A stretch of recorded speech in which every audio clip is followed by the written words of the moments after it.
What's about it? Why it's empty? It's an empty one, Daddy said. It's only been empty ever since we came here. I suppose we ought to have a look at it then, said Digory. He was a good deal more excited than you have thought from the way he spoke.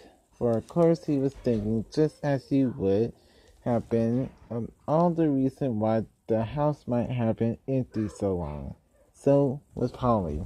Neither of them said the word haunted, and both felt that once the thing had been suspicious, it would be feeble not to do it. Shall we go and try it now? Said Digory. All right, said Polly. Don't if you rather not, said Digory. I'm game if you are, said she. How are we to know when we're in the next house but one? They decided they would have to go out into the box room and walk across it, taking steps as long as the steps from one rafter to the next. That would give them an idea how many rafters went to a room. Then they would allow about 4 more for the passage between the 2 acts in Polly's house. And then the same number for the maid's bedroom as for the box room. That would give them the length of the house. When they had done that distance twice, they would be at the end of Digory's house. Any door they came to after that would let them into the attic of the empty house. But I don't expect it really empty at all, said Digory. What do you expect? I expect someone lives there in secret, only coming in and out at night with a dark lantern. We shall probably discover again desperate criminals and get reward. It all right to say a house would be empty all those years unless there was some mystery. I thought it might be the drain, said Polly. Pooh, grown-ups are always thinking that uninteresting explanation, said Digory. Now that they were talking about daylight in the attic instead of candlelight in the smuggler's cake, it seemed much less likely that the empty house would be haunted. When they had measured the eggs, they had to get a pencil and do a sum. They both got different answers to it at first, and even when they agreed, I am not sure they got it right. We're in a hurry to start on the exploration. We mustn't make a sound, said Polly as they climbed in again behind the cistern, because it was such an important occasion they took a candle each. Polly had a good store of these in her cave. It was very dark and dusty and drafty, and they stepped from rafter to rafter without word, except when they whispered to one another, "We're opposite your act now," or "This must be halfway to our house." And near them stumbled, and the candles didn't go out, and at last it came to where they could see a little door in the brick wall on their right. There was no bolt or handle on this side of it, of course, for the door had been made for getting in, not for getting out. But there was a catch, as there often is on the inside of a door, which they felt sure they would be able to turn. "Shall I?" said Digory. "Yeah, game you are," said Polly.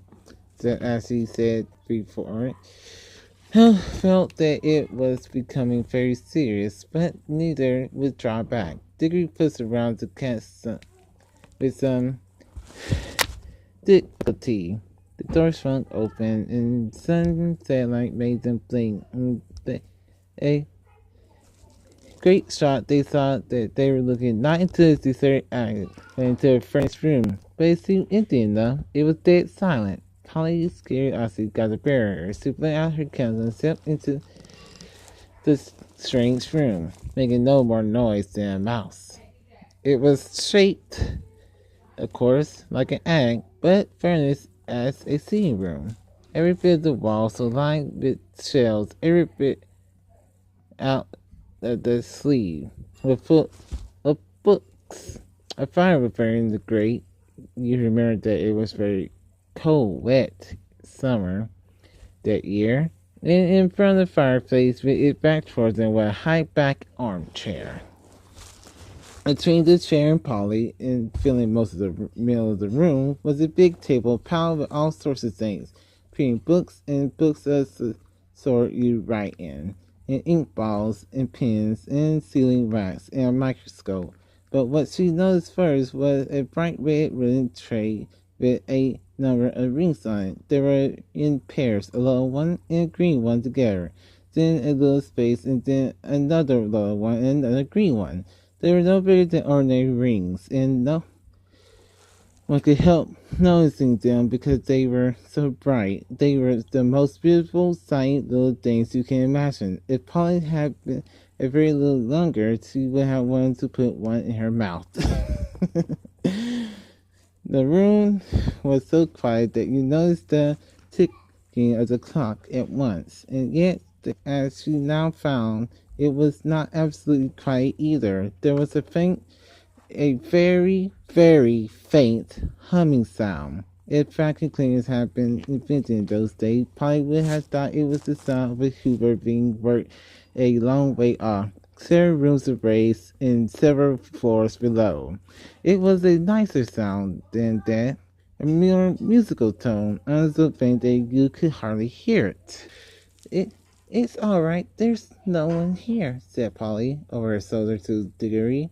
She was speaking of a whisper now, and Digory came out, blinking and looking extremely dirty, as indeed Polly was too. "There is no good." "No, whoops. Sorry about that. This is no good," he said. "It's not an empty house at all. We better leave before someone comes." "What do you think those are?" said Polly, pointing at the colored rings. "Oh, come on." The sooner he never finished what he was going to say, for at that moment something happened. The high-backed chair in front of the fire moved suddenly, and then rose up out of it, like a phantoming demon coming up out of a trapdoor, the alarm for her Uncle Andrew. They were not in the empty house at all. They were in Digory's house, in the forbidden study. Both children said, "Uh-oh," and realized their terrible mistake. They felt they ought to have known all along that they hadn't gone nearly far enough. Uncle Andrew was tall and very thin. He had a long, clean-shaven face with a sharply pointed nose and extremely bright eyes and a great tousled mop of gray hair. Digory was quite speechless, for Uncle Andrew looked 1,000 times more alarming than he had ever looked before. Polly was not so frightened yet, but she soon was. For the very first thing Uncle Andrew did was to walk across to the door of the room, shut it, and turn the key in the lock. He then turned around, fixed the children with his bright eye and smiled, showing all his teeth. If this was me, folks, I'd be like, "Nope," and went back into the trapdoor and closed it, and then went back to my room. You almost through the chapter, so let's continue. "There," he said. "Now my fool of a sister can't get at you." It was definitely unlike anything a grown-up would be expected to do. Polly's heart came into her mouth, and she and Digory started backing towards the little door they had come in by. Uncle Andrew was too quick for them. He got behind them and shut the door to and stood in front of it. Then he rubbed his hands and made his knuckle crack. He had very long, beautiful white fingers. That would be, I would be like, "Listen to you. I am delighted to see you. 2 children are just what I wanted." "Please, Mr. Catterley, it's nearly my dinner time. I got to go home. Will you let us out, please?" "Not just yet," said Uncle Andrew. "This is too good an opportunity to miss. I want 2 children, you see. I am the middle of a great experiment. I tried it on a guinea pig and it seemed to work. But then a guinea pig can't tell you anything. And you can't explain to how to come back. Look here, Uncle Andrew. It really is sunshine. They'll be looking for us in a moment. You must let us out, said Digory. Must, said Uncle Andrew. Digory and Polly against one another. They dare not say anything, but the glancing isn't this stressful, and we must humor him. If you let us go for our dinner now, said Polly. We could come back after dinner. Ah, but how do I know you would? Said Uncle Andrew with a cunning smile. Then he seemed to change his mind. Well, he said.